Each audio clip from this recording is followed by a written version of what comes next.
Welcome to your doom.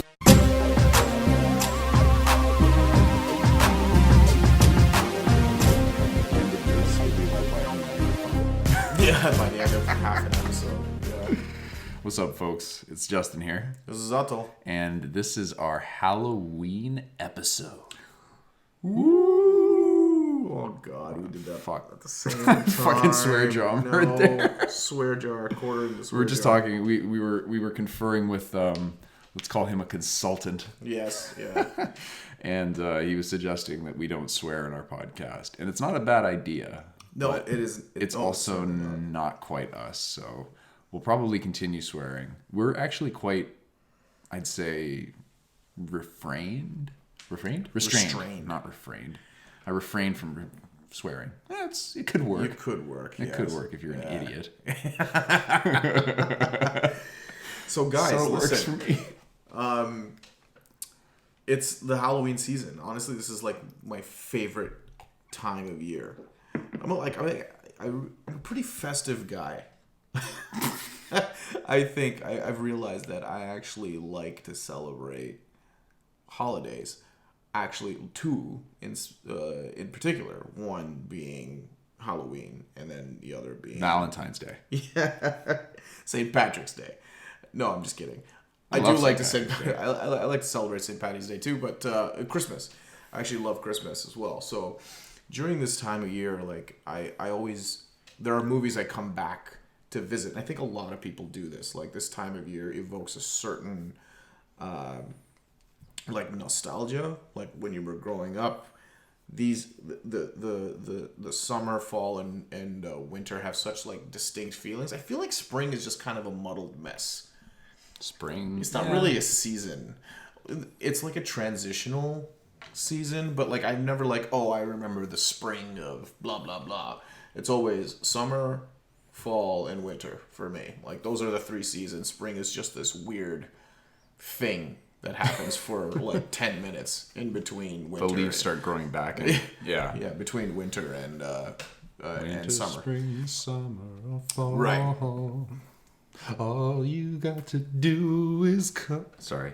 Fucking James Tayloring. I think that's James Taylor. I don't even know that song. What? I do not. You got to get into some James Taylor, my friend. I do not. My father locking us in the car for long road trips. We couldn't go anywhere. Oh, James Taylor is like an older Yeah, he's an gentleman. older gentleman. Yeah, is he? Solo guitar artist / I don't know if it's folk. I don't know. Folk, yeah, sounds folky. It's folky. It's a little folky. Folksy? Little folky, little light rock and roll. Cool. I don't know, Well, yeah, I'll He has nothing to do with Halloween. Let's get back to Halloween. So Derail us completely. Yeah. So this time of year, like, you know, I feel like fall just has like even like fall brings back a lot of memories for me as a kid, and Halloween was something I really looked forward to. Just being a fan of horror movies and comic books and all of that good stuff. I loved a good scare, and I don't know, like, do you have any sort of child memories of the season? Nothing terribly specific. I've always liked dressing up for Halloween. Like getting dressed up. My parents were always big into it in terms of like getting us excited for it, Right. and finding us the costumes. Yeah. There was a group of friends that I hung out with, I think when I was in grade 7 and 8, and we went to separate high schools after, kind of drifted apart, but great bunch of guys. And the couple of Halloween years that we had towards the end of elementary school were a lot of fun. Like we'd go over to my buddy Phil's house and we would get ready there. His parents would be there and stuff. His dad actually worked for, I can't remember the name of the candy factory, but Candy Factory? he worked for So basically he was the Halloween god. he was the god of Halloween. He's the god. And he The was, deity of Halloween. and he's super, super nice. So yeah, I'd had very fond memories of going over to his place and like me, him, Just ODing on candy. dude. But like it was a lot of fun, and it's those memories that I remember the most. But then skipping ahead to like when we were older, and that shit's supposed to be so much childish. Like costume parties were the shit. Yes. I love costume parties. As a kid, I loved Halloween. I had a strange experience when I was a kid where something happened on Halloween that actually put me off the holiday for a really long time. And it was some Dick-shaped lollipops. No. In fact, it wasn't that. That would just confuse me at that age. I'd be like, what is this? All right. Like, give me that. Stop that.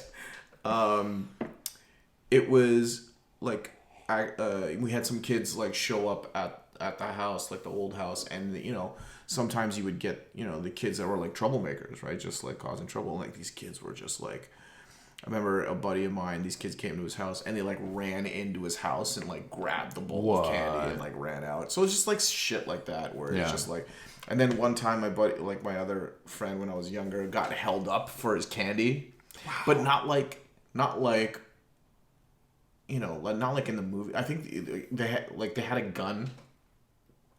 I don't know if it was real. Nobody could tell if it was real or not. Like it was, it's dark and it's Halloween. Fucking knows, right? But some of those things you shave off the orange thing on the end, and it could be anything. Yeah, and back then they sold the guns, like the toy guns, the cap guns and stuff. They were spray painted like steel. Yeah, like they were or black or like they didn't actually have any of these rules about replica guns.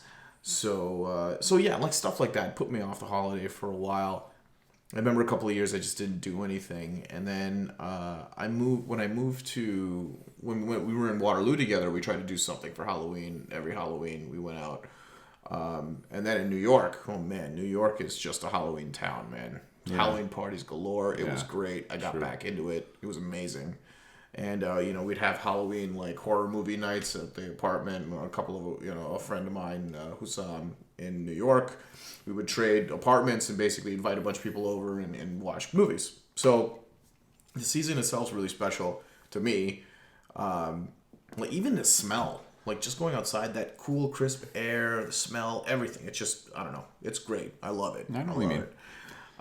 Another fun thing we used to do, this was in my high school years, my basketball coach, Mr. Coach Petrashak, he was a close family friend too, and his daughter and his son-in-law, they would do like a big house, like they decorate their house and all that, but on top of like, it was some of the most lavish thing. They had rigged together a bunch of, I think it was a bunch of drill servos or something like that, and attached it to this like electric chair, and it had lights, it had sound effects, smoke, everything. And then they would have they had everything hooked up to a board in their house, drove everything from computer down from the, music pumping, soundboards. Wow. They'd kick off that thing, the thing would just start fucking vibrating like crazy, like, and just getting electrocuted. But the fun part was being like in high school was 5'11", 6 foot. Yeah. Perfect height for Michael Myers. Yeah, and there would be 2 or 3 of us outside, and we'd just be standing there, and then we'd just wait until kids would come close and be like, "Are they real? Are they not real?" And then just fucking chase them. But it would be like a slow, menacing chase. Yeah, just like as Michael is wont to do. He doesn't run. He does not run. He doesn't even walk fast. He just teleports. So I've got this really romantic idea in my head that one day I will decorate my house just like that and do the same kind of thing. That's great. Because that was so much fun. That's cool, man. Yeah. Like I have similar plans to do that. Right now we've got some pumpkins outside, and I plan to have a get together spoon where we like carve some pumpkins. But I want to throw a costume party. Like you had a Halloween party last year. That was fucking epic. That was a good party. That was a great party. In which I dressed up as Freddie Prinze Jr., which... Yeah, you did. Not a stretch. Nailed it. But yeah, so, the holidays... I guess, like, the history of the holiday is not... It's not really... Like, I think North America is really where... Like Canada and the United States are really where Halloween is big in that commercial sense, right? But it does have like a lot of roots in these like pagan, Samhain, like Celtic like roots, which we won't go into because I'm not a fucking historian. No, I was gonna say I'm gonna put the kibosh on that right now. But yeah, and we love this time of year, and we were gonna do the top four movies that we revisit at Halloween or in the month of October. In the month of October, we don't blast through things all on Halloween Day. So there are no real rules to this list. It's whatever you or I I guess the only rule is the fact that we try and watch it every year. Like, it's on the list of things to watch every year. It's on repeat viewings. Yep. So yeah, top 4. Some of this list might overlap. We haven't really discussed the list together, so mostly at least one of these is known, but the rest are going to be a surprise. Yeah. I think. So we'll see how this goes. All right. You want to start or should I? You start. Yeah. Do you want to do another rock, paper, scissors bout? Yeah, let's do it. All right. What are you going to put up? It didn't work last time? No. It's not going to work this time. Yes! I rocked his ass. Yeah. Ugh. Ugh. All right. I'll start. Okay. All right. All right. I'll start off with... Number 4. Number 4. I will start off with the one that this is actually routine. I always watch this the night before Halloween. Okay. The Crow. The Crow. The Crow. Didn't see that one coming. Didn't see that one coming. I know I it's did not not typically a one coming. Halloween movie, and a lot of times when I mention to people that the whole movie itself is No, based but it on- is Halloween. technically is. Doesn't it take place on Halloween night? Devil's Night takes place on Devil's Night. I thought it's Halloween night. Eric Draven in the movie, the character's name, Brandon Lee's character is Eric Draven. Yeah. Him and his wife end up getting killed because they refused to leave the apartment building they lived in. And the guys that were trying to drive him out go and they basically kill him. They make an example out of him, right? Yeah. And they do this on Devil's Night. A year later, October 30th comes around again, and Draven's... October 3rd. So Devil's Night is an actual Yeah. thing. And Oh, that's yeah. the night before Halloween. Yep. Oh, shit. Okay, Yeah. so I didn't know that. So they're I guess the crime syndicate, and I don't even know what city they're in. I don't know if it's mentioned or... I mean, it doesn't look like any city I can think Dude, I've of. seen that movie. I've seen it a million times. I have no idea. I've seen it twice in my entire life. Oh, really? Yeah. So I'm not a good measure. I have no idea what city they're supposed to be in. It's so gothic. It It's can't be any. super gothic. It can't be any city. Right. Like, I feel like it's just a. It's town. an unnamed kind of extremely gothic city is the way I look at it. It doesn't need a name. I mean, the place itself, I mean, to me, it's completely made up. In the city itself, like in the way it's filmed, and it just feels alive. It's such a cool set. Alex Proyas, right? Proyas, As the director. And Yep. He's done some great stuff, but then he really, like, the last few movies he's done have not been very good at all. Did he do Dark City as well? He did Dark City. Yeah. Dark City was very good. It's a weird movie. He did I, Robot as well with Will. I liked that movie. I actually kind of like that movie too. It's not, it's not perfect not or anything, but perfect there's by any definite moments in that where I was like really quite into it. But then he did a movie called Knowing with Nicolas Cage, I think, and then he did that Egyptian God movie. Yeah, that was the one where he flipped out like on Twitter or at Rotten Tomatoes or something. After it came out, he's like, "Fuck everybody." Yeah. I saw that movie. Was it bad? It's not good. But it has some redeeming qualities? It was entertaining. It was entertaining. But Dark City and The Crow are definitely his like claim to fame. His gems, his masterpieces. I would go as far as to say because they're both very, very good. And they're very unique. The thing with The Crow too is I think I've got a bit of a nostalgic factor with me, and I don't know if it was my parents that wouldn't let me watch it or if I was at my grandparents or something. But somebody was like, "You can't watch this film."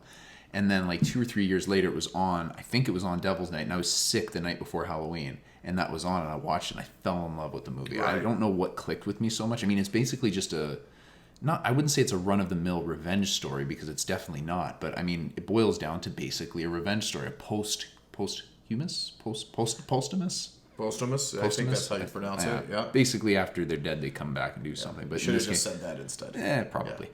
I'm trying to sound smart. I'm no good with the words. You're not fooling anybody. So he comes back from the dead to get his revenge on the 4 people that killed him. Right. That's basically the premise of the story. And I'm not really going to go into spoilers on this. No. I don't think we really need to. I think No. it's just to kind of talk about it. But like between the performances, Brandon Lee is he's mesmerizing in this. There's some shots that just stick with me. And is there something that brings it to like the month of October? Is it like the setting of the film? I think just to me, it's not the setting. Well, I mean, they mention explicitly Devil's Night and this and that, and that's when they're setting fires, and it's super dark the entire film. It's kind of got some spooky elements to it, but it's not by any means a horror movie. No, and again, the rules of this they don't have to be explicitly Right. horror films. Yeah. It's just there's something about the movie, maybe when you watched it, Yeah, and that's what it was. It was the Devil's Night that I was on TV. I think it wasn't on FX. I think it was on Space. Right. Space back I think it was channel 50. You had 49 was BET, 47 was TNT, TBS, whatever. Right. Anywho, that's where I saw it, and I don't know. I just, like I said, I fell in love with it. And then as I grew older and continued to watch it, I gained a bigger respect for it, as well as the way the movie was cut together. I think they got through, about 80% of Brandon Lee's footage before he was killed off. Well, not killed off. It's a terrible way to put it. Before he was killed in the film. An accident. For real, yeah. Basically, it was I think there was a piece of... They were using blanks when they were firing the murder scene, and there was a piece of metal inside of the gun when the blank went off, and... So it was a blank. It was a blank. Changed for a real gun. No, it wasn't changed for a real gun or anything like that. It was that there was like basically some sort of fragments or something in the gun, or maybe even in the shell. Okay, but it wasn't just a full, like, it wasn't a real bullet. Yeah, and it's, I mean, like, that's a crazy thing to happen on set, and it was a horrific thing to happen, but really it added to the mystique of the film. It did. Like, I mean, there's nothing you can do about that. No, it did. Really, and there were interviews as well. Brandon Lee's widow was saying that I believe that she said that she insisted on them finishing it and cutting it together.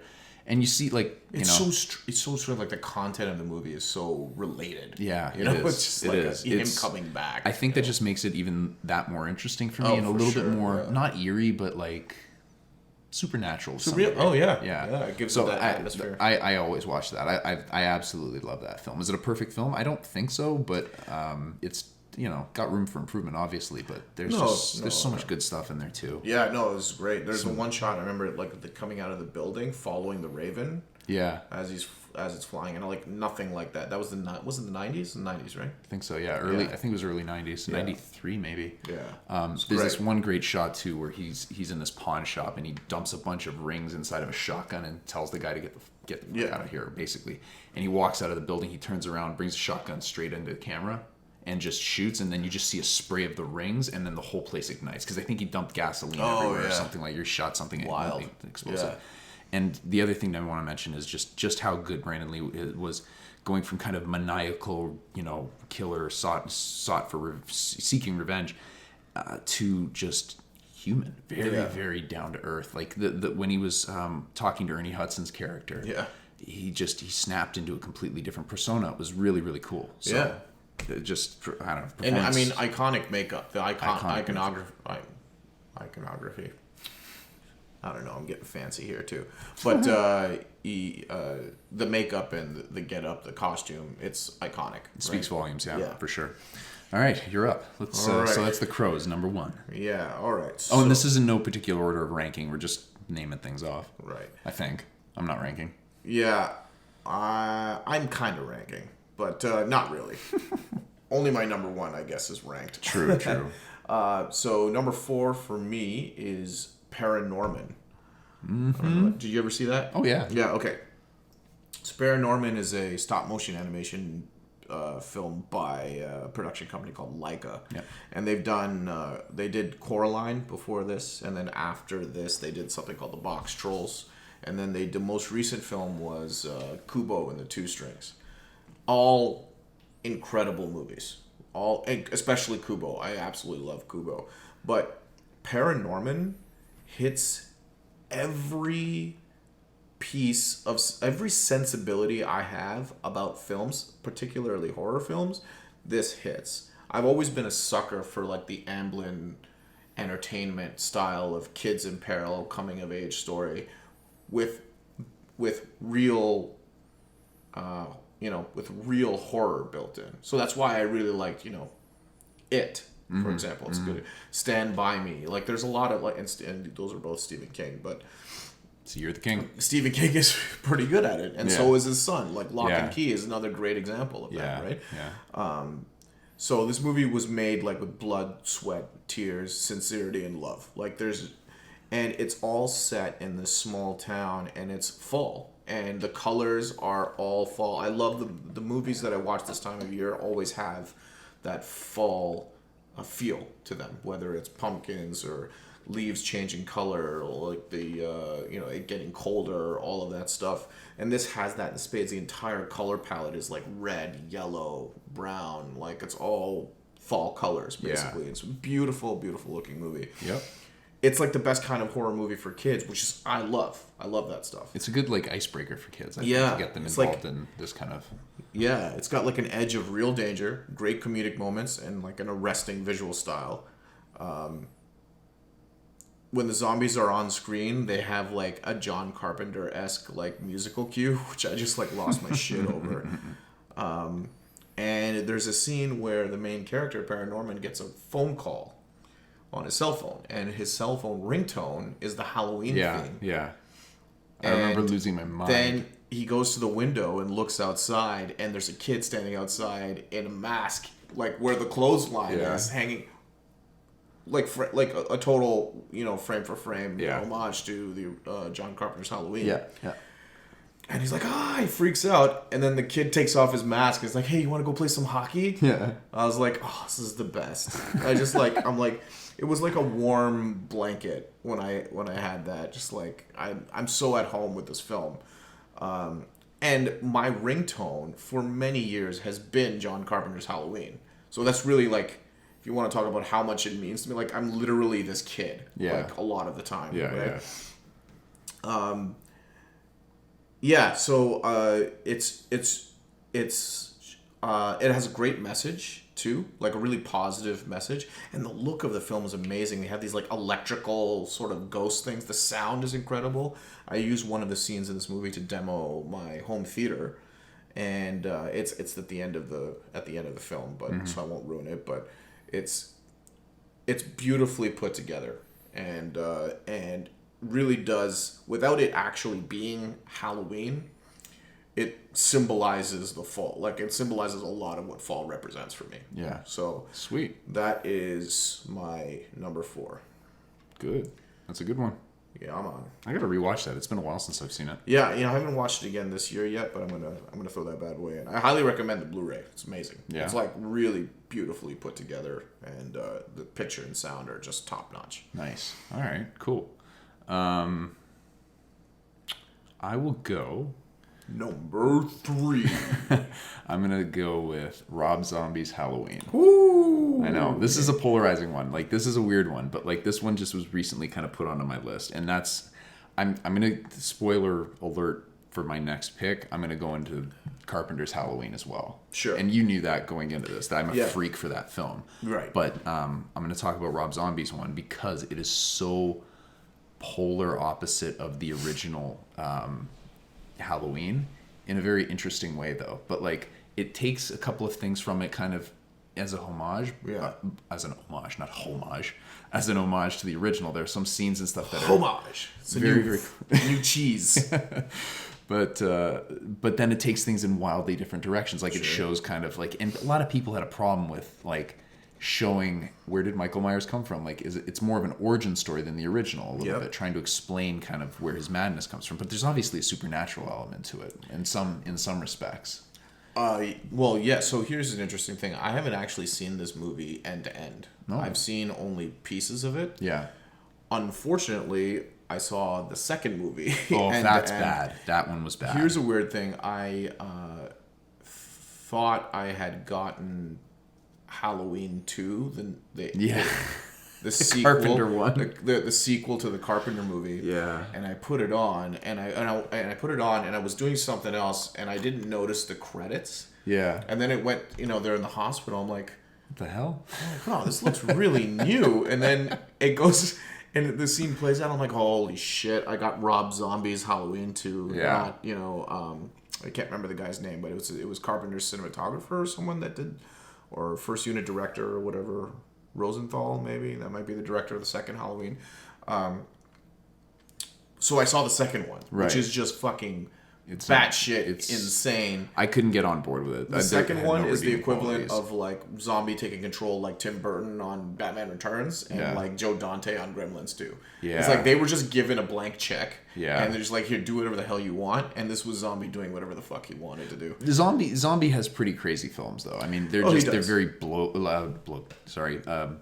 blatantly violent, and he's a like a grindhouse. Sort of, yeah, like, that was the word I was filmmaker. looking for sure. And I haven't seen. I can't remember if I've seen any of his other films, like House of a Thousand Corpses. Yeah, it's been ages. Devil's Rejects is supposed to be really good. Yeah, so is House of a Thousand Corpses. Yeah, I've not seen that. I think his later ones were a bit not as well received, but those two were kind of grindhouse / horror classics. So, or from what I told, like I said, I haven't seen Thousand Corpses in forever. Right. So just back to Halloween. Zombies Halloween. Yeah, I don't fault the movie for trying to do something different. That's the thing. It absolutely has to. That's absolutely, yeah, absolutely. Otherwise, it would just be like Gus Van Sant's like Psycho. It's just shot for shot, a weird remake. shot for shot remake. It's not interesting. Color. That's kind of how I think we talked about it on an older tryout podcast, but that's kind of how I feel with the Disney movies, kind of just rehashing old ideas for the most part. This was very unique, and that's why I like watching that too, because it gives me a very different feel or a different perspective on a character that in a movie series that I absolutely love, because I'm a huge Halloween fan. You want to see that different perspective. Right. So it was just a neat way to do things for me. Very different, not better than the original by any stretch of the means, but it's got some really cool stuff. There are some scenes where he shows a lot of restraint. Not a lot of them, but there's a couple of them that are just, shows a lot of restraint, and then there are some that are just fucking brutal. Vicious. Yeah. There's this one bathroom fight scene at like a truck stop with, I can't remember the name of the character, the trucker that he takes his overalls from, because at that point he just escaped from the loony bin, but like he just it's a brutal fight. Yeah. And it's up close, like shot up close, a lot of shaky cam. It's just there's a lot of really cool things, and then there's this one other shot where there's this little girl on a couch watching I think a horror movie. I think it might have been The Thing from Beyond. It's the original one. It's the original The Thing. I remember the scene where he creeps up behind her. The camera's just on the little girl, and then all of a sudden it pulls back, and he's just standing there behind her, just literally right behind her on the couch, just watching. She has no idea he's there, but that's it. Like, it's just this creepy scene of like what's gonna happen, and then nothing. And he just like walks away. So yeah, it's a very mixed bag. Actually, did you see the Nostalgia Critic? I did. Just recently. A lot of his thoughts on it echo mine. Like, it was almost exactly that. Is it a better film? No, but it does do something unique, very different, and it's kind of an interesting take on the character. Right. So, that's Malcolm McDowell. I love him. I like him. I mean, Donald Pleasance. Let's just talk about that guy for a second. Let's talk about him. That's right. Because I'm gonna mention Halloween later. But anyways, Rob Zombie's Halloween would be my number 3. And let's go back. We'll say The Crow was my number 4. Right. So we get the ordering right. Got it. Okay. So number 3 for me would be Tim Burton's Sleepy Hollow. I'm actually in the middle of watching it right now. Tim Burton's Sleepy Hollow hit me at a time where I don't know, I soaked it up like a sponge. Like, there was like, that was one of the earlier DVDs I had gotten.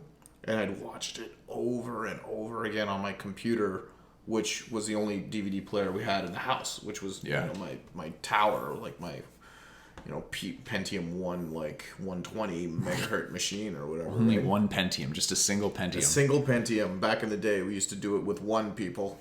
With one. It was a great DVD too, the director's commentary making of documentary. So there were a couple of movies that were special to me like that because they were early in the like Blade was an amazing collector's edition, The Matrix, The Mummy, and this is another one. The Sleepy Hollow was another one. I saw this in the theater. I immediately wanted to go back in and watch it again. I've never had that feeling with any other movie in my life. Yeah. Like, I love other movies. Yeah. But I haven't had the urge to go back in and watch a movie again right after I've walked out. Yep. This was the only time I had that. I was so just taken with the movie. Let's talk about some of these actors. Okay, so Johnny Depp. Such a big cast, yeah. But you've got 3 Sith Lords in this movie. Yeah. You've got Ian McDiarmid, right? And you've got Christopher Lee, and then you have Ray Park. Ray Park, Ray Park, it is Darth Maul. Park. Yeah, I couldn't remember if it was Park or Parker, but Ray Park, who plays the Headless Horseman when he does not have a head. Yes. Who play in the theater? unbilled. Yeah. Unbilled. Had no idea. Yeah. Nobody knew he was in the movie. Yeah. This is back when like we didn't know everything about movies Yeah. before they came out. Now we know absolutely everything. But this was when they still had a surprise. Yeah. They tell the story of the Headless Horseman, which I think is one of the best scenes in the movie. All sitting around a fire, and Michael Gambon, another really accomplished like British actor. Yep. All of them were like accomplished British actors. And I got to tell you, like, I can't talk enough about this movie, so you're gonna have to stop me soon. But I'll keep an eye. so like, there's a lot of shots in the movie where Johnny Depp walks into a room and the door opens. Yeah. And it's framed like a painting. So Yeah. the reason I love it, because it takes place in the fall. It has one of the best credit sequence I've ever seen. One of my favorite ones where he's actually going up the Hudson River from New York City in the fall along the river. Danny Elfman's score is off the charts amazing. Everything is just pitch perfect. The credits actually affect their environment in subtle ways. And then he walks into the party, he walks up and there are pumpkins everywhere, and he walks into the party and the door opens and everyone's sort of like dancing in these really like ornate outfits, and there are pumpkins lit here and there, and the framing is beautiful. It's like a movie painting. Yeah. This scene where they tell the Headless Horseman's story, the Hessian mercenary story, he walks in again, and it's these 5 guys in the room, and again, it's just such an interesting composition. Everyone looks so interesting. Michael Gambon's face, Ian McDiarmid, and Jeffrey Jones. Yeah. From Beetlejuice Yes. and and the last guy, and I can't remember him. I can't remember his name. Alfred. Oh yeah, Michael Goff. Michael Goff. Yeah. Yeah. And then the big dude who was like Harry Potter's step uncle or whatever. Yeah. And He was also Richard Griffiths. That's his actress. Okay. That's the actress. I wouldn't have known that. Yeah, but when you walk in, they're all sitting there and they all turn to look at the camera, and the camera moves into a thing. I'm like, nobody else can do this. Yeah. This is such a Burton thing to do. And it was just incredible. And that whole scene is edited perfectly. Anyway, so it goes, they tell the Hessian story, and lo and behold, it's fucking Christopher Walken. It blew my mind. It absolutely blew my mind when all of a sudden. Yeah, it's just like, again, he's like, he filed his teeth down to sharp edges. I'm like, you guys are melting my brain right now. With his little chompers. Yeah. Like, dude, when I remember watching that, and it took like 3 shots, because the first shot I went, is that Christopher Walken? Yeah, that's the second shot of him, I went, that's not Christopher Walken. And the third shot was, holy shit, that's Christopher Walken. Yeah, and he has a great scene when he, eventually gets his head back at the end when he comes back. But the atmosphere is palpable, and he was trying to mimic these Hammer horror film feeling, and he nailed it. Absolutely nailed it. Gorgeous. They built the set of like Sleepy Hollow for real. They built the entire town on location, shooting on location. Lots of fog, lots of leaves, pumpkins, the works. The whole thing just screams fall and screams like that Halloween sort of atmosphere. Wonderfully put together movie. I absolutely just adore it. And another thing that I really loved about the movie was how they did the Headless Horseman. I had no idea how they did it until I watched the special features on the DVD back when I purchased it many years ago, 1999 I think. And Ray Park was in a green hood, and they just like deleted his head. Oh. Yeah, so he was like in a green hood the whole time doing all that stuff, and they just like made his head disappear. They shot a clean plate, and then they shot him, and then they just removed head. But the collar was also removed. So the horseman's collar is completely digital the entire movie. Oh, that's interesting. That's insane. I just find that to be like bananas. And that was... I'm watching it now. Yeah. That movie has aged so well. It's shot on film. There's like that natural film grain there. Yeah. Beautiful, beautiful, beautiful movie. Everything comes together in that.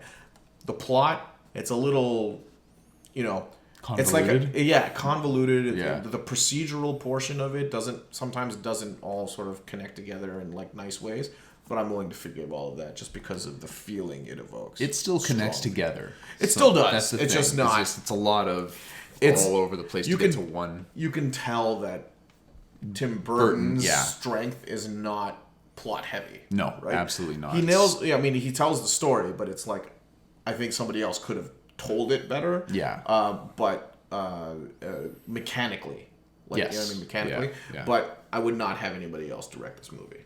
No, did an he job. knocked it out of the park. Some of the fight scenes in that too were incredible. Like the bridge fight scene with him and what was the and guy? Casper Van Dien. Casper Van Dien, yeah. Who, again, weird trivia, is also an actual descendant of the Van Tassels in that film. No way. The Van Tassels were a real family in Terrytown. Yeah. There were like Dutch folks, I guess, that settled that area. And Casper Van Dien is actually a descendant. Damn, that's kind of cool. It's kind of crazy, yeah. And the beheadings in that are crazy. Like when they happen, like I can't even explain it. Like they do one shot decapitations. They're the best I've ever seen. The best. We have the best decapitations. I don't know how else to say that. I sound like a used car salesman, but I can't talk about this movie enough. I absolutely love it. So True that. yeah. All right. Well, I will go into number 2. Number 2. I'll just go to this. It's not like I said. I think this would be my number 1, just in terms of love for a film. But I'm going to do it now because. Where are you running to? Sorry. It's okay. I think he's getting another beer, which is key. So, anyways, my number 1, number 1, doing number 2 now. Halloween, the original John Carpenter's Halloween. Here you go. Oh, what a beautiful sound. It just, the first horror movie I'd ever seen was Halloween 4. I think it was called The Curse of Michael Myers. Wow. But I think it was 11. I've not seen that. I've not seen the later ones.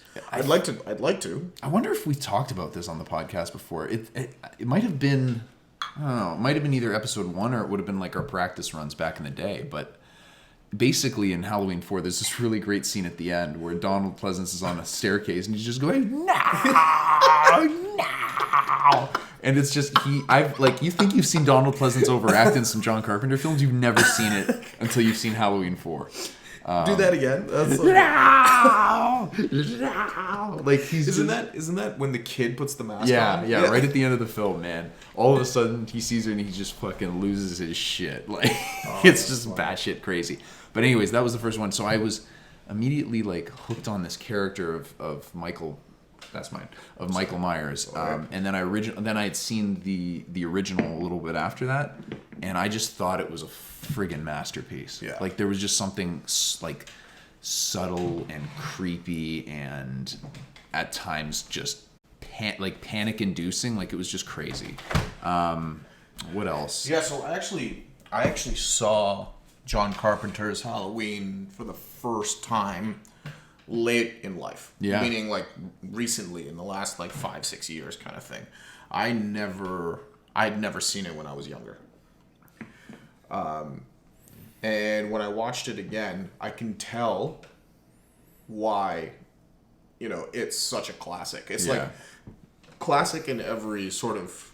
Well, it started the slasher genre. Like that's what started. That's where Friday the 13th came from. That's where Nightmare on Elm Street came from. There was one. I think Black Christmas was a movie that came out before that. Yeah, I apologize. Was it Black Christmas? It might have been that. There was another. There was one other movie that didn't really hit as big. Yeah, but I think John Carpenter took inspiration from that, and that's when he crafted this. So.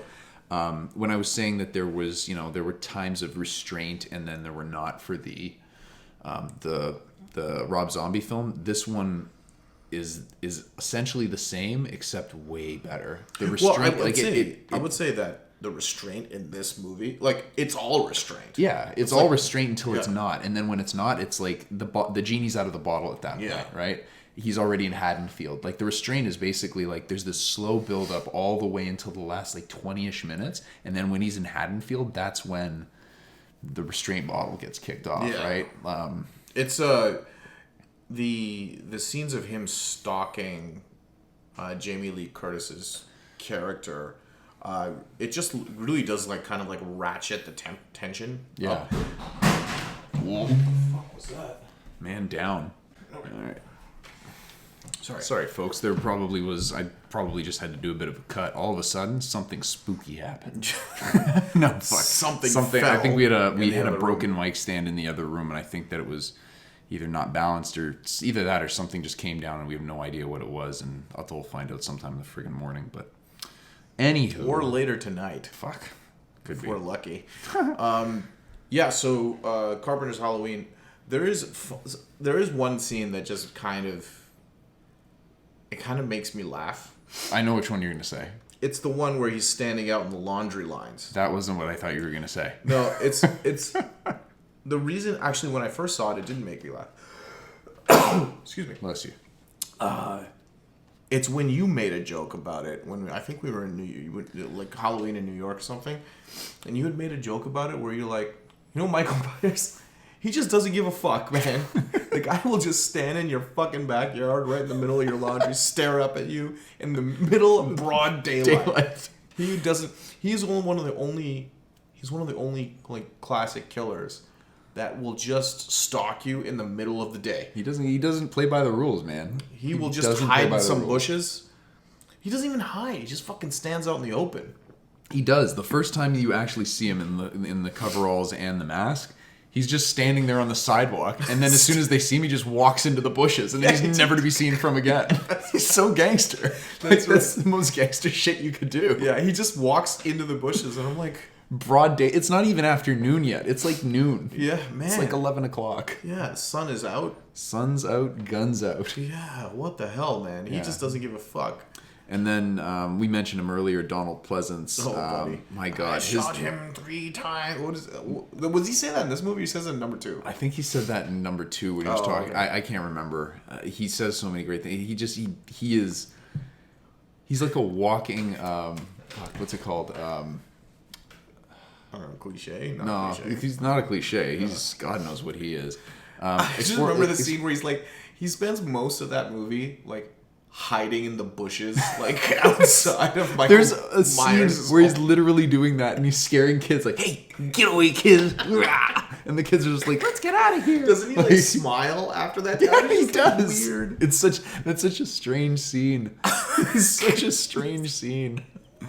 He gets like a weird high off of that. It was super funny. Oh man, I don't know if I think the intent was to be funny. I think John Carpenter has some fun in his films where he can, for sure. And who better to have it with than Mr. Donald Pleasance? Yeah, that's right. That's right. But it doesn't. I mean, none of that.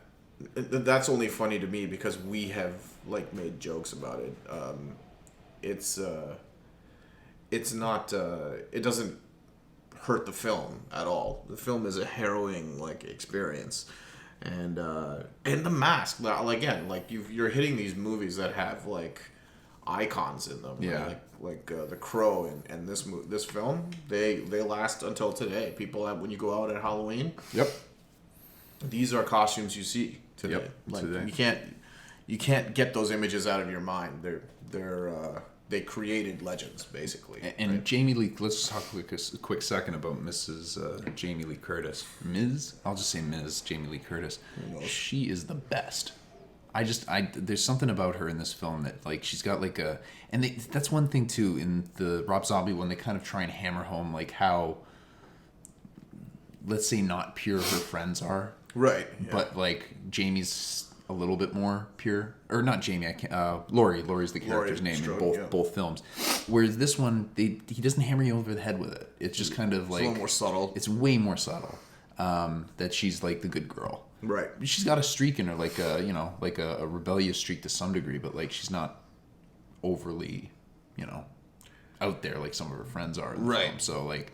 She just plays that well, and then when she has to get badass, she gets badass. It's like it's kind of like Ripley in the Alien films, right? In the Alien films, the first one specifically, she was always kind of had a mean streak to her, but like towards the end, even more tough. And then Aliens. Yeah, but I see I would equate it more to the first Alien because you actually don't know that Ripley is just one of the crew. She has to step it up because she's forced into that situation. And I feel like it's the same thing with Laurie as well, where she's forced into that situation and she rises to that challenge. Aliens too, really, both of them. Yeah, Aliens as well. I would say the reason I equate to the first one is because you don't know. I feel like the movies are like you don't really know. I thought about that at first, but then I started thinking, you know what? She was badass at the beginning of the film too. Where she just tells off Parker. She just tells off Parker. She takes a big hit from her, and she's just like, "You bitch, I'm gonna kill you." Oh yeah. Yeah, she's a strong character throughout, just a little stronger at the end. Whereas in Alien, now we're going to Aliens tangent. Shit, we gotta finish that fucking thing. Yeah. Anyways, we'll get Prometheus next. yeah, so anyways, Aliens, I thought like it was kind of that, but it was even more at the beginning. She's just kind of, a little shook, a little scared, but then she kind of rises to the occasion when they escape the, the alien done and get their asses kicked. Right. And then at the end, she's like crazy soldier lady. And Yeah. then she goes fisticuffsies, Yeah. That's right. So anyways, back to Halloween. Jamie Lee Curtis, role of a lifetime, hell of a performance, and anytime I get to see her in any of these Halloween films, I'm excited. Right. The shitty one with Busta Rhymes. Yeah. That opening scene with her, I loved it. I absolutely loved it. Oh, dude, I love that opening scene. The movie is garbage except for that scene. And Halloween H2O is another one that I think gets Halloween shit H2O, on. I actually really like a lot. I really like H2O. That's my second favorite of that series. Although I haven't seen it recently. That would be another one that I try and find during Halloween. Yeah. Yep. Absolutely. H2O. Yeah. That's my number 2/1.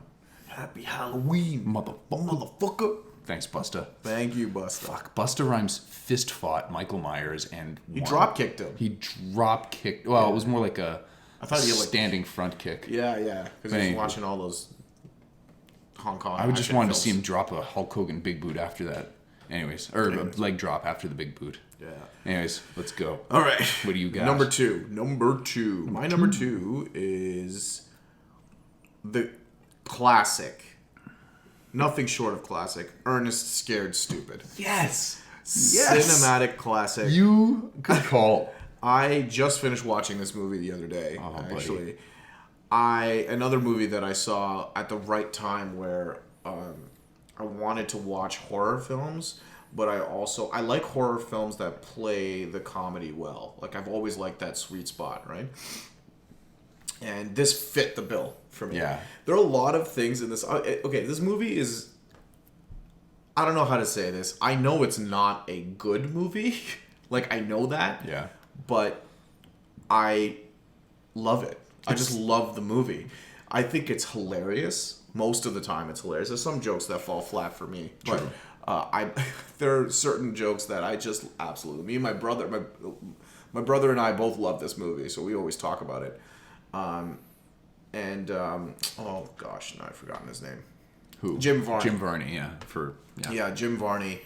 Eartha Kitt plays this really old woman, and she's really great. She's amazing. She's so got the good crazy hair and everything. She talks like this, and then when she screams, I'm like, oh my god, you're just amazing.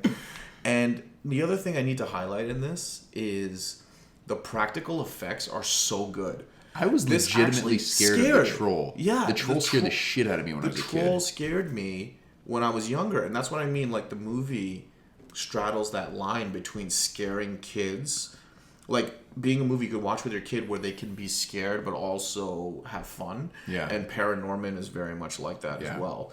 And like I was just watching it again, and like all the articulation in the troll's face and his voice and stuff. Sometimes he mimics one of the female kids. Yeah. And he's like, "I'm catching up to you," and I'm like, "Oh my god!" I kind of like got goosebumps. It's just like. It's crazy. And it's crazy. Anyway, there's one scene where he does the voice mimicking thing that creeped the shit out of me when he lures in the kid with. I think he had glasses. It's been a long time since I've seen it. Yeah, but with Jim Varney's. He's luring him with Jim Varney's voice, and then all of a sudden it's just raw. It's like holy shit, like that. I remember that scene especially. That was. And the troll, and then at the end, it's just a total fucking just like a troll jamboree. Yeah, it's amazing. Like they have all of these great looking trolls running around. There's a troll on a guy's back who's dressed like a bumblebee and he's like spanking him. And then there's, and all of them have like all this goo all over them. They're all not nearly as well articulated as the hero troll, but the hero troll, Trantor is his name. Good name. When he opens his mouth and he talks, he actually looks like he's saying things and his teeth are all in there. It looks really great. Mm-hmm. And when he runs around, he's like, Jim Varney, Ernest has all these really funny jokes, and he calls him, he's like, he looked like a giant, like, sweaty Mr. Potato Head. And he kind of does. He does. Like, arms are, like, legitimately scary at some points. And, for kids, yeah. I mean, you watch it now as an adult, and it's like, but it's just silly. And it also, again, it all takes place on Halloween, and it evokes the Halloween spirit. Mm-hmm. The other thing I absolutely have to mention, which I think is actually the funniest thing in this film, is when Ernest does his multiple personalities. Oh, God. I think that I think that's fucking hilarious. Yeah. Like, I'll fight anybody who think... I mean, I don't know. I think maybe people think it's annoying, but I love it because he does this speech to the kid after the kids get bullied. And he says, you need to take some lessons from the plucky little nation that, in Botswana that repelled the Ottoman Empire. Yeah. And he does this whole bit where he describes how you need the high ground. Yeah. And it's just so funny. It's just great, and I love all the multiple personalities. It's legitimately funny. I mean, like, I don't know what else to say. The practical effects are amazing. The guys who did the trolls in this movie are the same guys who did Killer Clowns from Outer Space. I've never seen it, but they actually used some of the same molds from that to make the trolls in this movie.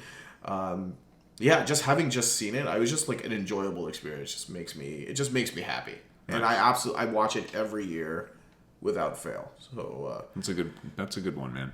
I like that. Yeah, it's just yeah. It's just thinking about it makes me smile. So so that's number 2. Good one for the list, man. Yeah. So before we do number 1s, do you want to do some honorable mentions? Yeah, I got at least a couple.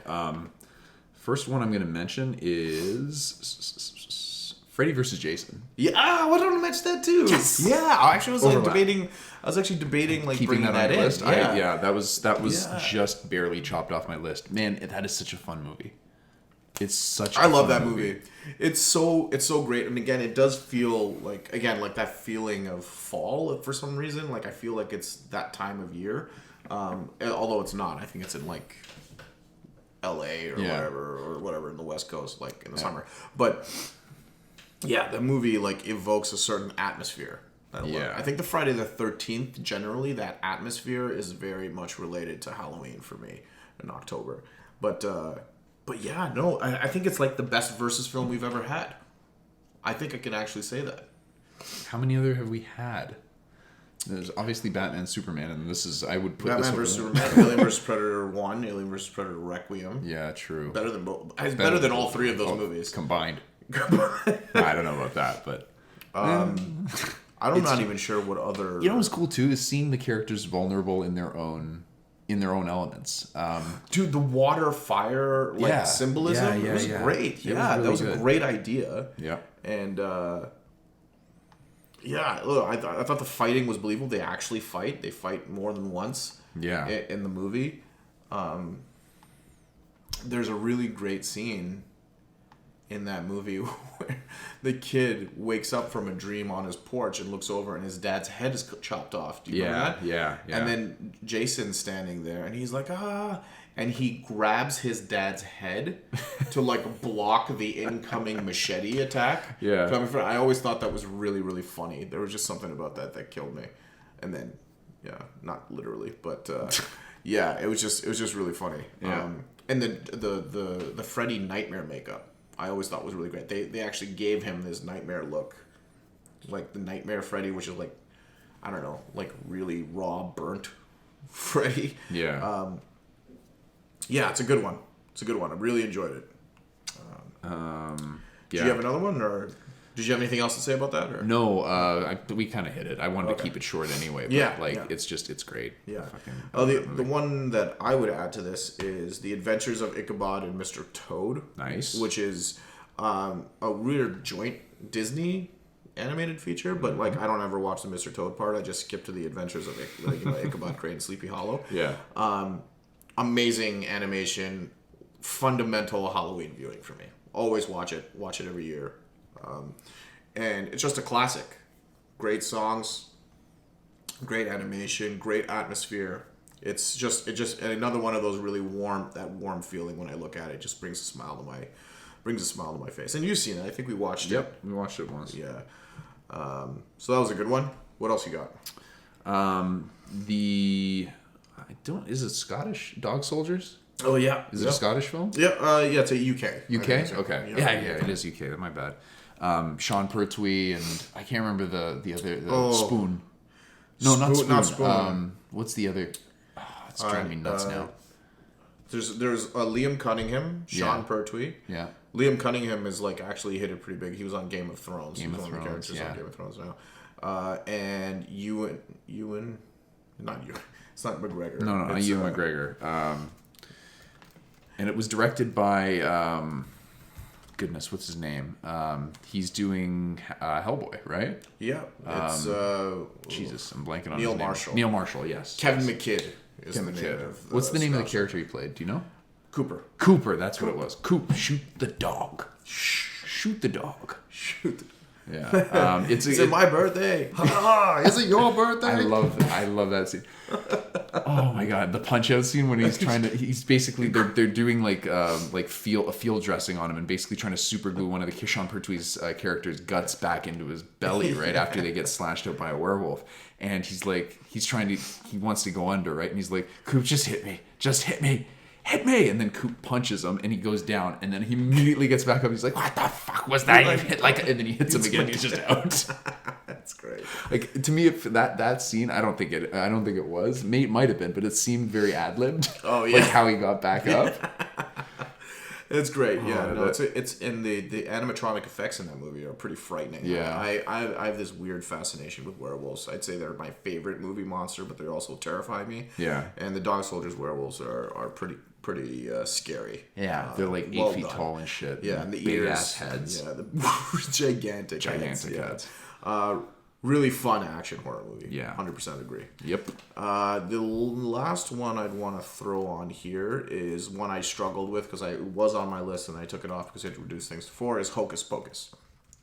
I used to watch, again, straddling that line between, like, when I was younger, between horror and comedy. This one sort of hit that for me, although it is a little more. There are some scary moments in the movie for kids, I guess. Mm-hmm. But it takes place on Halloween. There's trick or treating in it. Again, it evokes that time of year, and it's kind of that got like that sort of timeless Halloween feel to it. And you know what's got a great musical number in the middle, sung by Bette Midler. So I put a spell on you. Yeah, that's the one. Mm-hmm. And I think that's the honorable mentions. Did you have any more? I did not. Those were the two. I had one more. Yeah, give it. Monster House. Yeah. Is that Nards? No. That's Monster Squad. That's Monster Squad. Monster House, really quick. Amblin produced this animated feature, executive produced by Steven Spielberg and Back to the Future. Robert Zemeckis. Yeah. It's like a coming of age story wrapped in a really well animated, like sometimes kind of creepy story about a house that sort of eats people on like a suburban street. Yeah. And I don't think I've seen this. And it's good. Actually, you should definitely watch it. And all of our viewers, if you haven't seen it, definitely watch it. It uses some of that performance capture stuff after the Polar Express, but it doesn't freak you out as much as the Polar Express. Let's put it that way. They leave out a lot of the realism so that it doesn't bother you as much. The story's kind of clever and actually builds a creepy atmosphere. Definitely get to kids. Another good one to show your kids because it'll actually kind of scare them, but not scare them so much. Mm-hmm. And it actually deals with some adult themes. And Steve Buscemi does a great performance in this movie. He's in it, so nice. Definitely check that one out. And it takes place on Halloween again, so definitely check that one out. So number ones. All right. I think we're the same number one. Yeah. Trick or Treat. Yes. By Michael Dougherty. Michael Dougherty, man.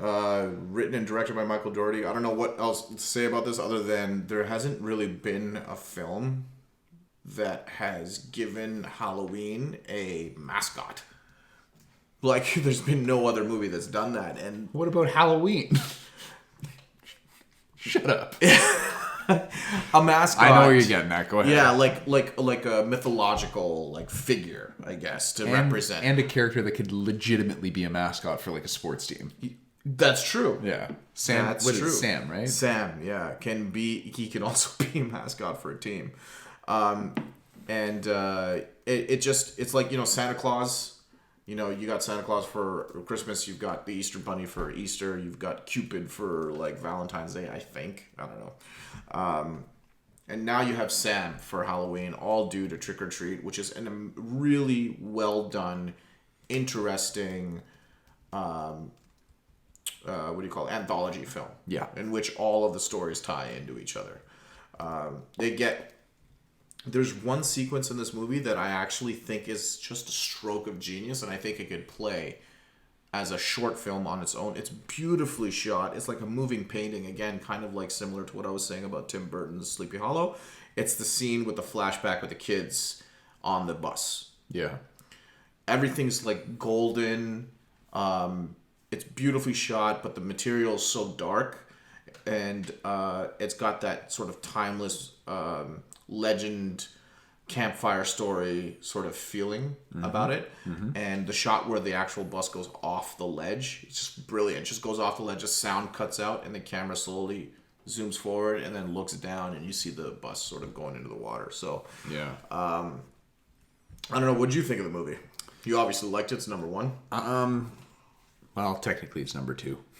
Like I had a feeling this would overlap. That's why I was really checking to see if this would. Wait, so weren't we doing number ones now? No, well, dude, my number one's Halloween. The only reason I did Halloween when I did it was also because I had mentioned that I was going to do it. That's why I was saying my number 2, technically my number 1. So I was following it up. Whoops. No, it's fine. Yeah. All right. So this is your number. What is this? This would be probably my number. See, the thing is, yeah, I'd say it's probably my number 2. 2? Yeah. Okay. And then Halloween, John Carpenter's Halloween is number the reason I did it in that order was because it just logically followed that I would talk to the original Halloween after the Rob Zombie one. So yeah. But yeah, no. It's just fun because the one thing I really like too is just how all of the stories interconnected with each other. Yeah. Like, and in subtle ways. And yeah. like in some of them, like I think that, and Sam's in each story. Sam's in every story, yeah. And like when you watch it again, and then you watch it with the director's commentary, you start seeing things that you never saw the first time. I don't think I've seen it with the director's commentary. You should definitely watch it because there's stuff in there that you missed the first time. Yeah. And this has this really does go all the way with a lot of their stories. Like it merges like the whimsical whimsy of the whimsical whimsy. That's whatever. How whimsical can you get? Pretty goddamn whimsical. The whimsy of Halloween merged with the really sort of dark nature of like humanity. It's almost like they're almost fables. They're like fairy tales. Yes. And it's really like told in that way. And the principal is like the one that's saying that there are rules. There are like rules about Halloween. Nobody respects them anymore. And it's trying to bring that respect back. That his character kind of does that, but the film itself is also doing that. It's like, hey guys, like this is we're bringing Halloween up to the mythological level of a Christmas or of like any other holiday. Yeah. And the stories interconnect. Nothing is what it seems. Yeah. Great practical effects. Amazing practical effects. Like, I like that you meant too that things aren't always what they seem in that. For some of the stories, they're pretty straightforward. Yeah. But then for some of them, actually, one that was interesting. Yeah. One that was interesting to me was I was kind of bored by the story with the kids. Really? I was a little that to me was the weakest story until the end. Because that last story connected in with that in certain ways that like it ended up strengthening the past stories so much more. And now I don't feel that way about it at all. The first time I saw it, I was a little bored by that one. Yeah. The opening one too, there's nothing too special about that. It's got some cool moments to it, but like there wasn't anything that really clicked with me. I think my favorite on my first viewing was actually the girls going to the party. Yeah, because it was such a unique. To me, it was very unique. A unique take. I don't want to spoil anything on it, so I definitely encourage people to watch it and form their own opinions on it. But that one is truly a case of things aren't always what they seem. Absolutely. I think Dylan Baker is the guy who plays the principal. Yeah. Oh man, he's just made to play like really creepy guys. Like he puts in a really great performance in this film. And then Brian Cox playing John Carpenter. John Carpenter, pretty much. Yeah, exactly. They actually said in the special features of the Blu-ray, like they put on a nose prosthetic on him to make him look like John Carpenter, which he's I think such a crotchety old man in that too. So it's like pretty much accurate. What's going on? You're on there. Like he's great. Oh man. I think everyone turns in a really great performance. The score is really good. Yeah, it's quite good. And what else? Oh, the writer-director, Michael Dougherty, super talented guy. Yeah. He went on to write and direct Krampus, which I actually really enjoyed. Same kind of vein. Like, there's a little bit of comedy, but it's kind of like Gremlins style, like Christmas film. It's a good comparison. And now he is wrapping up filming the next Godzilla movie. Yeah. Which is fucking nuts. Yeah. So Trick or Treat. I don't know what else there is to say other than Sam is Halloween, and he's permeated pop culture in the same way Jack Skellington has. Which, by the way, Nightmare Before Christmas not on either one of our lists.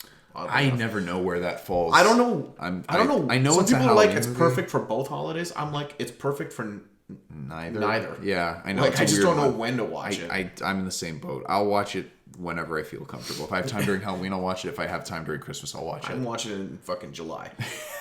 That's the hottest day you can find in the summer. That's right. But yeah, no, it's permeated pop culture. T-shirts, plush dolls, like the works. Like Dougherty has created another legend the same way. Again, coming back to The Crow and Michael Myers, like he's created a pop culture icon that represents Halloween in a film that is super unique and super well executed and well told.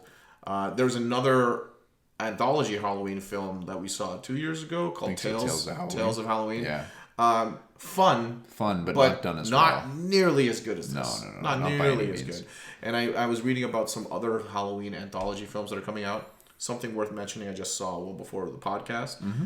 The Tales for Halloween Night, that series of books we bought from Storm King when we met Sandy King, John Carpenter's wife. Mm-hmm. They just released a news article saying that John Carpenter is going to direct the pilot. Oh, nice. And it's going to be a TV show. Oh, dope. Yeah, so that's another one to look forward to, right? Something along those same lines. So hopefully it's just as good. But Michael Dougherty has set the bar for Halloween films, anthology films for sure. Anthology films, I think, but obviously John Carpenter's Halloween. I wouldn't argue the merits between either film. I'd say they're both good. I watch agree. them both. That's personal preference. That's for me. It's personal preference that I prefer Halloween over that. But I've always they're been both good films. I've always enjoyed sort of like the whimsy of a holiday, and I feel like you gravitate towards fucking whimsy. I'm using that. I'm just abusing that word, and I think you're definitely on the other end, which is more a little scarier, more like a little more real. Right? Yeah, like true. a little more like on your doorstep kind of thing. So, 2 different styles, but there's room for everything. Amen. 31 days in October, man. There's plenty of people out there. So hopefully, between our list, you guys can get something good out of it. Find a good new movie that you might not have seen. So Absolutely. Definitely recommend every single one and all of our honorable mentions as well because they were honorable. They were honorable. Yeah. I think that's it. I mean, the other thing I want to mention is that everyone pray, because I'm trying to have like a get together on Saturday. Oh God. Yeah. Where it's not going to be a costume party, but like I'm going to have everyone come over and we're going to do like a pumpkin carving contest, and I'm hoping to put the projector out and like get some movies going. A lot of the movies that we mentioned today. But it looks like it's going to fucking rain. I'm praying for you, man. I'm not going to be here for that. But... Yeah. I really do not want it to rain, so let's see how that goes. So, just put up a sacrifice big ass tarp, chickens. Man. Sacrifice chickens. Why would you do that? To all of the elder gods to make sure it does not rain. Well, if you're sacrificing the chickens, is that just taking the chicken's life? You can still eat it? You can still eat it. Oh, okay. Yeah, of course. Sacrifice. Why waste chickens? Why would you waste a chicken? Whether chicken? it's for some sort of cultish ceremony or, to please our pagan rain gods. Yeah, exactly. Like, you still got to eat the chicken. So. Well, that turned quickly. Yeah. That escalated quickly. Yeah. De-escalated? Fuck, I don't even know. All right, guys. This has been whatever episode number we're on right now. I think it's 8 or 9, maybe? This would technically be 9. It's funny, too. While we were recording episode 8, and you'll actually see it if we ever release a video of it. This is 10, actually. No, this is 9. NYCC NYCC is 8.2. Ah, Yeah. But anyways, at the beginning of that episode, we're like, this is episode number 7 in like our cool radio voices. And we're like, and as soon as I was listening, I'm like, fuck. Jeez. I edited that shit right out. I just cut it. I was like, fuck it, you're out. It would be right at the beginning of episode 8.1. So if you can tell where the cut is and you're listening to 8.1 at some point, see if you can find that cut. Yeah. We don't have any money for prizes, but we'll mention your name in a future podcast. Yeah, that's right. Anyways, guys, this has been To Our Knowledge, episode 9. Yeah, that's right. Listen, guys, have a happy Halloween. We'll Safe see you. Halloween. Yeah, happy and safe Halloween. Go out, have a good time, and we will see you probably in November. Hell yeah. I got stuff to edit, so Yeah. it'll definitely be sometime in November. Absolutely. Hopefully we'll get back to our alien coverage, because it just That's reminded me talking about It's it. going to be an ongoing joke. We're never getting to it. Fuck you, Prometheus. All right, guys. Thank you very much for listening, and have a great rest of your day. See ya. Cheers.